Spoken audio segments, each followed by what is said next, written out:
ఓం శ్రీ గురుభ్యో నమః. ఓం శ్రీ సరస్వత్యై నమః. ఏవిపి సుబ్బారావు గారి ఆధ్యాత్మిక బృందం వారి సౌజన్యంతో మాఘపురాణం 27వ అధ్యాయం సులక్షణ మహారాజు కథ. వృత్సృమద మహర్షి జహును మునితో ఇట్లనెను: జన్మ సంసారమును సముద్రమును దాటనక్కరలేని సాధనమే మాఘమాస వ్రతము. దాని ప్రశస్తిని వెల్లడించు మరి ఒక కథను వినుము. పూర్వము ద్వాపర యుగమున అంగదేశమును పాలించుచు సులక్షణుడను రాజు కలడు. అతడు సూర్యవంశమున జన్మించినవాడు. బలపరాక్రమములు కలవాడు. ప్రజలను చక్కగా పరిపాలించువాడు. వానికి 9 భార్యలున్నను సంతానము మాత్రము లేదు. రాజులందరూ వానికి సామంతములై కప్పములు చెల్లించుచున్నను సంతానము లేదని విచారము మాత్రము రాజునకు తప్పలేదు. నేనేమి చేసిన కులవర్ధనుడగు పుత్రుడు జన్మించును. పెద్దలు పుత్రులు లేని వారికి, దరిద్రునికి, కృతజ్ఞునకు, వేద విహీనుడగు విప్రునకు సద్గతి లేదని అందురు. పుత్రులు లేని నేను మహర్షులు ఆశ్రమమునకు పోయి అచట పెద్దలను ప్రార్థించినచో పుత్రులు కలుగుటకు వారేమైనా ఉపాయము చెప్పగలరేమో, ప్రయత్నించి చూచెదను అని నిశ్చయించెను. అనేక మంది మహర్షులు కల నైమిషారణ్యమునకు పోవుటయే మంచిదని నైమిషారణ్యమునకు వెళ్ళెను. అచట మునులకు నమస్కరించి తన బాధను వివరించెను. అప్పుడు వారు కొంతసేపు ఆలోచించి ఇట్లనిరి: రాజా, వినుము. నీవు పూర్వజన్మలో సౌరాష్ట్ర మహారాజు, సర్వసంపన్నుడవైనను మాఘమాసమున రథసప్తమి నాడు కూష్మాండ దానమును చేయలేదు. అందువలన నీకు జన్మలో సంతానము కలుగలేదు. ఇందువలననే ఇంతమంది భార్యలున్నను నీకు సంతానము కలుగలేదు అని చెప్పిరి. అప్పుడు రాజు, నాకు సంతానము కలుగును ఉపాయము చెప్పుడని వారిని ప్రార్థించెను. అప్పుడు ఆ మునులొక ఫలమును మంత్రించి రాజునకిచ్చిరి. దీనిని నీ భార్యలందరికీ పెట్టుము. ఇందువలన నీకు 9 పుత్రులు జన్మింతురని చెప్పిరి. సులక్షణ మహారాజు సంతోషముతో మునులకు నమస్కరించి కృతజ్ఞతను వెల్లడించి ఇంటికి వచ్చెను. రాణులు సంతోషముతో వానికి ఎదురు వెళ్ళిరి. ప్రజలు సంతోషముతో స్వాగతమును చెప్పిరి. అలసి ఇంటికి వచ్చిన రాజు ఆ ఫలమును శయ్యాగృహమునందుంచెను. స్నానము మున్నగునవి చేయవలనని లోనికి వెళ్ళెను. ఆ రాజు చిన్న భార్య ఆ ఫలము దొంగిలించి తానొక్కతియే ఆ ఫలమును తినెను. మహారాజు తిరిగి వచ్చి చూడగా ఆ ఫలము లేదు. సేవకులను రాణులను తర్కించి అడుగగా వారు తమకు తెలియదనిరి. తుదకు చిన్న భార్య తాను చేసిన పనిని చెప్పెను. రాజు ఏమీయూ చేయలేక ఊరకుండెను. కొన్నాళ్ళకు ఆమె గర్భవతి అయ్యెను. మహారాజు మునుల మాట ఫలించినది కదా అని సంతుష్టుడయ్యెను. చిన్న భార్య ఇట్లు గర్భవతి అగుట మిగిలిన భార్యలకు ఇష్టము లేదు. ఆమె గర్భము పోవుటకై వారెన్నియో ప్రయత్నములను చేసిరి. కాని దైవ బలమున అవి అన్నియూ వ్యర్థములయ్యెను. కాని వారు చేసిన ప్రయత్నము వలన, గర్భపాతమునకిచ్చిన మందుల వలన చిన్న భార్య మతి చెడెను. ఎవరికి తెలియకుండా అడవిలోనికి పారిపోయెను. ప్రయాణపు బడలికకు ఆమె అలిసెను. ఒక పుత్రుని కని ఎడలు తెలియక పడిపోయెను. గుహలోనున్న పులి బాలింతను ఈడ్చుకొని పోయి భక్షించెను. అప్పుడే పుట్టిన బిడ్డ రక్తపు ముద్దగా నుండి దుఃఖించుచుండగా హంసల గుంపు వచ్చి రెక్కలను చాపి ఎండ మున్నగు వాని బాధ ఆ శిశువునకు లేకుండా చేసినది. తేనె పండ్ల గుజ్జు మున్నగు వానిని బాలునకు పెట్టి ఆ పక్షులు వానిని రక్షించినవి. బాలుడును పక్షుల పెంపకమునకు అలవాటు పడి అచటనే తిరుగుచుండెను. అచటి సరస్తీరమున అతడు ఆడుకొనుచుండగా హంసలు నదిలో విహరించెడివి. ఒకనాడు పవిత్ర దినమగుటచే సమీప గ్రామముల వారు సకుటుంబముగా ఆ సరస్సునందు స్నానమాడవచ్చిరి. అట్లు వచ్చిన వారిలో 2 భార్యలుండి సంతానము లేని గృహస్థుడు ఒకడు వారితో పాటు స్నానమునకు వచ్చెను. అచట తిరుగాడుచున్న బాలుని చూచి ముచ్చటపడి ఇంటికి గొనిపోవలనను తలంచి, ఆ బాలుడెవడు, ఎవరి సంతానము, అడవిలో ఏల విడువబడెను అని ఎంత ఆలోచించినను వానికి సమాధానము దొరకలేదు. వనమున జలమున గర్భమున ఎచటనున్న వానినైనను రక్షించి పాలించువాడు శ్రీమన్నారాయణమూర్తియే కదా. ఆయనయే నాకీ బాలుని ఇట్లు చూపినాడని తలచెను. బాలుని ఇంటికి కొనిపోయెను. సవతులైన వాని ఇద్దరు భార్యలు ఎవరికి వారే ఆ బాలుని పెంచవలను అని పరస్పరము వివాదపడుచుండిరి. ఈ విధముగా 2 సంవత్సరములు గడిచెను. ఒకనాడు ఆ గృహస్థు ఇంటలేని సమయంలో పెద్ద భార్య ఆ బాలుని అడవిలో విడిచి వచ్చెను. ఇంటికి వచ్చిన గృహస్థు బాలుని ఎంత వెతికినను కనిపించలేదు. అడవిలో విడువబడిన బాలుడేడ్చుచు వింటివలెనున్న తులసి పొద వద్దకు వెళ్ళెను. అచటే పడుకొనెను. తులసి స్పర్శ వలన బాలునకు ఆ వనమున ఎట్టి ఆపదయు రాలేదు. శ్రీహరి అనుగ్రహమున వానికి రాత్రి గడిచినది.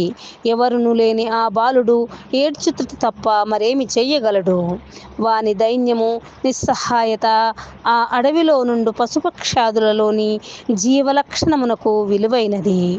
అడవిలో గల ప్రాణులు, మృగములు, పక్షులు అచటికి వచ్చినవి. బాలుని నిస్సహాయత, ధైర్యము వానిలోని దివ్య లక్షణములను మేల్కొల్పి వానిపై జాలిని కలిగించినవి.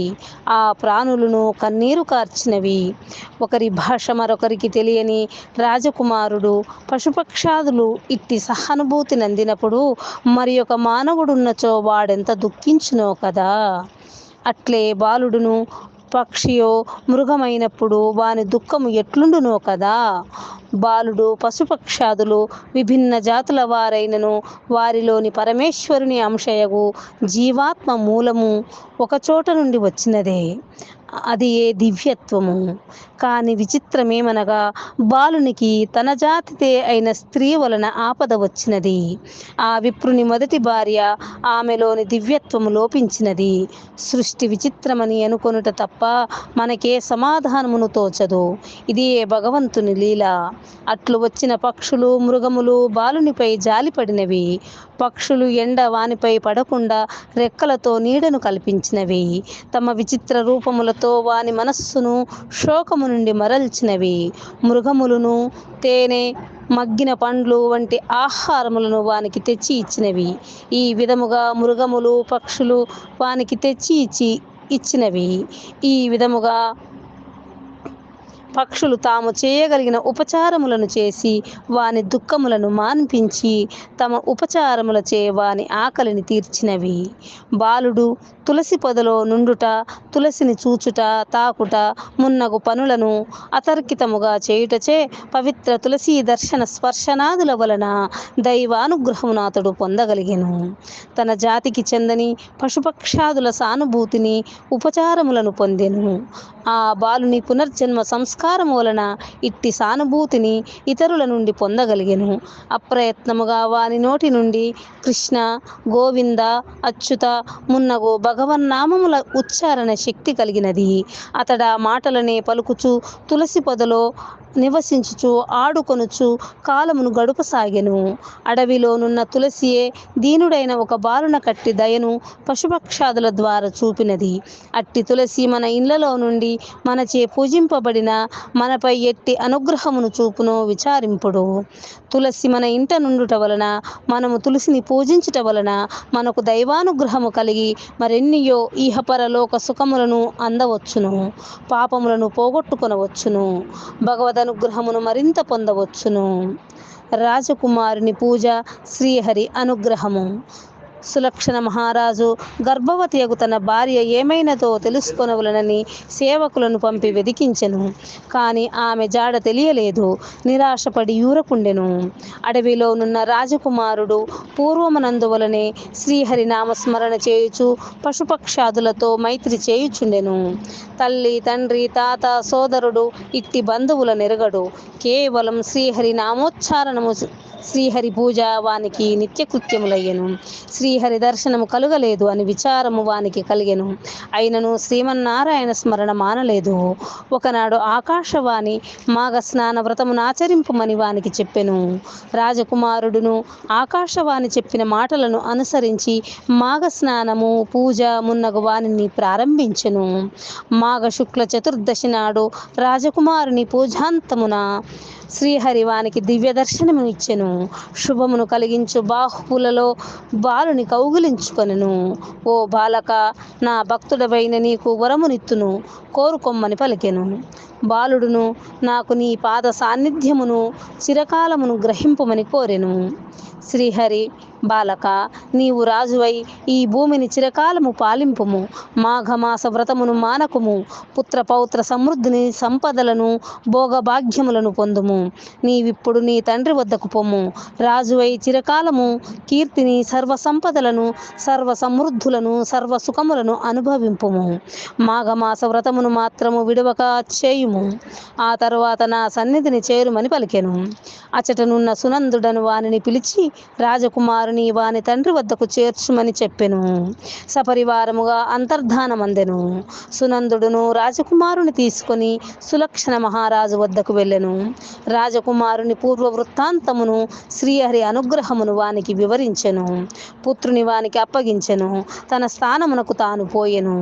సులక్షణ మహారాజు ఆశ్చర్యమును ఆనందమును పొందెను. కుమారునకు సుధర్ముడని పేరిడెను.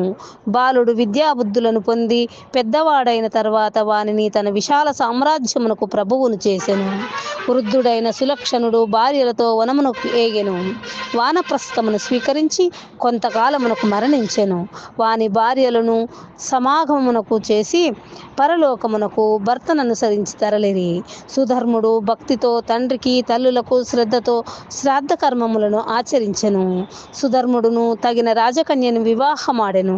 ధర్మయుక్తముగా ప్రజారంజకముగా చిరకాలము రాజ్యమును పాలించెను. పుత్రులను పౌత్రులను పెక్కు మందిని పొందెను. అతడెప్పుడును మాఘమాస వ్రతమును మానలేదు. పుత్రులతోనూ మనుమలతోనూ భార్యలతోనూ కలిసి జీవించియున్నంత వరకు మాఘమాస వ్రతమును ఆచరించెను. తుదకు కుమారులకు రాజ్యమునిచ్చి శ్రీహరి సాన్నిధ్యమును చేరెను. జహ్నుముని ప్రతి జీవియు తప్పక మాఘమాస వ్రతమును విడవక ఆచరింపవలెను. అట్లు చేసిన శ్రీహరి భక్తులకు ఎట్టి భయమునుండదు. ఈ వృత్తాంతమును వినినవాడును విష్ణుభక్తుడై మాఘమాస వ్రతమును ఆచరించి విష్ణుప్రియుడై ఇహపరలోక సుఖములనంది శ్రీహరి సాన్నిధ్యమునందును సందేహము లేదు అని జహ్నుమునికి కృత్సుమద మహర్షి చెప్పెను. సర్వం శ్రీకృష్ణార్పణమస్తు.